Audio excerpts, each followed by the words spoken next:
Bueno, agradezco al senador Martí Batres que nos acompañe en Imagen Noticias. ¿Cómo estás, mi querido Martí? Buenos días. Mi querido Paco Sea, muy buenos días. ¿Cómo estás? Qué gusto saludarte, mi querido Martí. Pues oye, a ver, cuéntanos un poquito. Se ha dicho que con esta subida del 15% del salario mínimo van a desaparecer empresas. ¿Esto es correcto? No, no lo creo.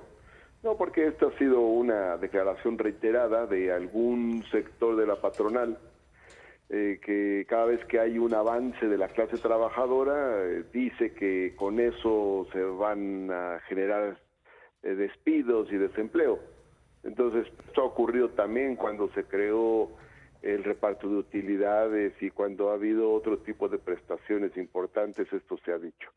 Pero no es así. Además, hay que tomar en cuenta que es un sector minoritario de trabajadores el que gana exclusivamente un salario mínimo. La mayoría de los trabajadores gana más de un salario mínimo. También eso hay que tenerlo en cuenta.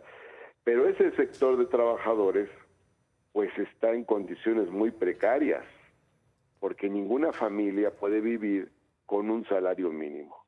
No es digno vivir con un salario mínimo como se encontraba antes de empezar esta administración. Afortunadamente ha empezado a subir el salario mínimo.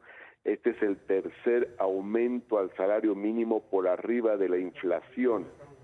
Tuvimos durante mucho tiempo aumentos al salario mínimo por debajo de la inflación y eso motivó que el salario mínimo perdiera el 70% de su poder adquisitivo y se convirtiera prácticamente en el salario mínimo más pequeñito del continente americano.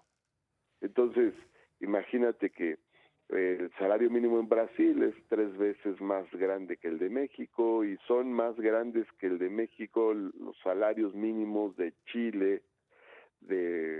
Chile debe ser unas 4 veces más grande que el de México, el de Argentina, el de Colombia, también el de Uruguay, el de Guatemala es más grande que el de México, El Salvador, Honduras. Entonces, bueno, es muy pequeño nuestro salario mínimo. De hecho, todavía a mediados de los 80 el salario mínimo alcanzaba para comprar 2 canastas alimenticias y después en el año 2010 el salario mínimo ya solo alcanzaba para comprar no una, sino 1/3 de una canasta alimenticia. Fue un desplome tremendo y por lo tanto es importante que crezca el salario mínimo para que se pueda favorecer a ese sector de trabajadores que se encuentran en condiciones muy precarias.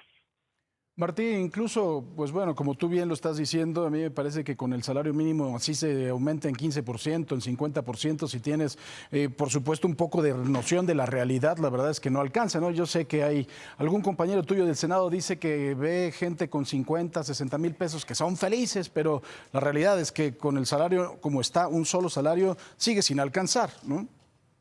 Un salario mínimo es insuficiente, es más, está por debajo de la línea de pobreza, lo cual es absurdo porque se supone que cuando alguien ya tiene un empleo, ya tiene un trabajo y por lo tanto un salario, pues debe superar la línea de pobreza. Y no sucede en el caso del salario mínimo, esto es completamente absurdo. Entonces, aumentar el salario mínimo pues es, para empezar, un asunto de justicia social. Y, sin embargo, también tiene un efecto económico, porque si se fortalece el consumo popular, también se fortalece a las empresas que producen para el mercado interno en el país. Necesitamos más mercado interno para estimular la recuperación de la economía. Oye, Ahora, nada más te comento esto. Por eso en el Senado yo presenté una iniciativa y se adhirieron más de 70 legisladores de todos los partidos. Presenté una iniciativa hace más de un año para plantear una reforma al artículo 90 de la Ley Federal del Trabajo con el objeto de establecer una cláusula que diga que el salario mínimo no podrá actualizarse ni revisarse por debajo del índice inflacionario, de tal forma que no vuelva a ocurrir pues lo que ocurrió de esta pérdida de poder adquisitivo del salario mínimo. Y esta reforma se aprobó en el Senado finalmente en sus últimas sesiones y se mandó a la Cámara de Diputados. En la Cámara de Diputados ya no dio tiempo de su aprobación, está pendiente para el siguiente periodo de sesiones, pero es una reforma muy buena. No plantea un porcentaje de aumento al salario mínimo, eso ya es cosa del gobierno con los trabajadores y los patrones a través de la Comisión Nacional de Salarios Mínimos, pero lo que sí plantea es un piso.